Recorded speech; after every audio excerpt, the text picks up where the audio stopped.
उत्तर प्रदेश की मैनपुरी वो सीट है जहां बीजेपी हारी तो सिर्फ योगी के स्कोर कार्ड पर -1 का असर पड़ेगा, लेकिन अगर डिंपल यादव हारी तो समाजवादी पार्टी सिर्फ सीट नहीं अपनी सियासी विरासत ही हार जाएगी।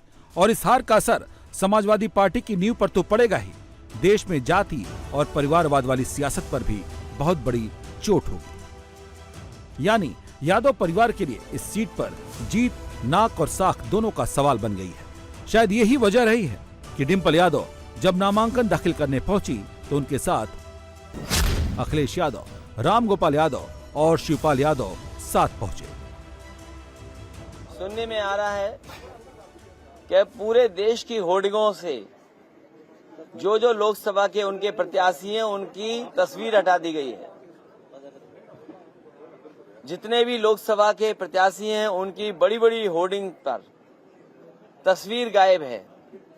जनता जब 10 साल का दिल्ली का आकलन करेगी और 7 साल उत्तर प्रदेश सरकार का आकलन करेगी तो वो सब चेहरे गायब हो जाएंगे।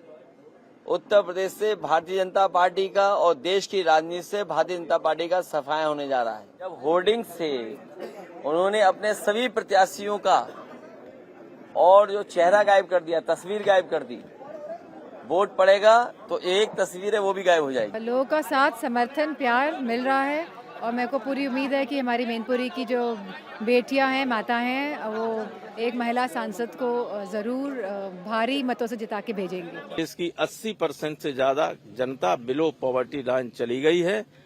वो कभी अपना हक न मांगे, वो ये न कहे कि संविधान में क्यों वो हटाने की कोशिश कर रहे, वो ये न कहे क्यों आरक्षण खत्म कर रहे हो, उसे केवल खाने के लिए कुछ मिलता रहे, हाथ पसारे रहे पहली तारीख को।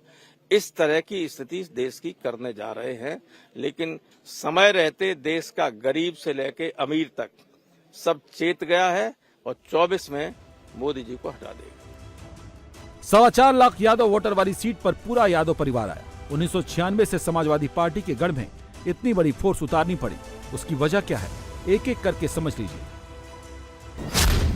पहली वजह मैनपुरी में बीजेपी का तेजी से बढ़ता ग्राफ। 2009 में बीजेपी को इस सीट पर 8.1% वोट मिले, जो 2019 तक बढ़कर 44.09% तक पहुंच गए, यानी 10 साल में 36% की बढ़ोतरी। वजह नंबर 2, डिंपल यादव का मुकाबला बीजेपी के जयवीर सिंह से है। जयवीर सिंह विधानसभा चुनाव में सदर सीट पर समाजवादी पार्टी का किला ढहा चुके हैं।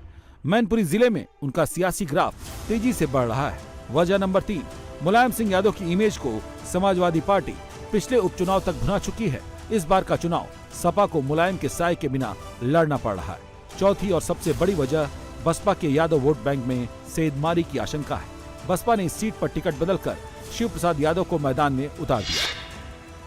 ये नौजवान जुझारू काम करना चाहते थे, अपने समाज को जगा करके अपने साथ वोट ला करके लड़ना चाहते थे, लेकिन देखिए आप बीजेपी का फोन आया होगा, बसपा ने टिकट बदल दी। प्रसाद यादव को टिकट, वो बीजेपी के फोन से बसपा ने टिकट बदली है। उसको 100-200 वोट धोखे से कोई मिल जाएगा, सो मिल जाएगा। धोखे से मिलेगा, धोखे से, जान के कोई नहीं दे सकता है। वो तो अब उसने एक नई पार्टी बना ली थी कल तक, 2 दिन पहले। वो नेताजी के खिलाफ भी लड़ चुका पहले, और वहां से पार्लियामेंट का चुनाव भी लड़ चुका, और अभी उसने सारे फिरोजाबाद में लिखा होगा कौन सी पार्टी, सर्वजन सुखाय से सर्वजन हिताय में चले गए। त्रिकोणीय मुकाबले में फंसी इस सीट पर डिंपल यादव पूरी तरह से एक्टिव दिख रही हैं। वो लोगों के बीच जाकर खुद से कनेक्ट करने की कोशिश कर रही हैं।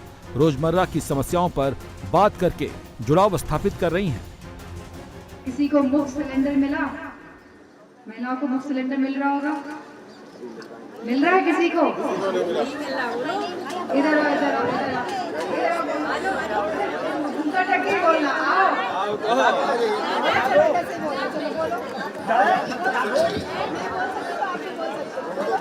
वहीं से बता दो, अच्छा वहीं से बता दो।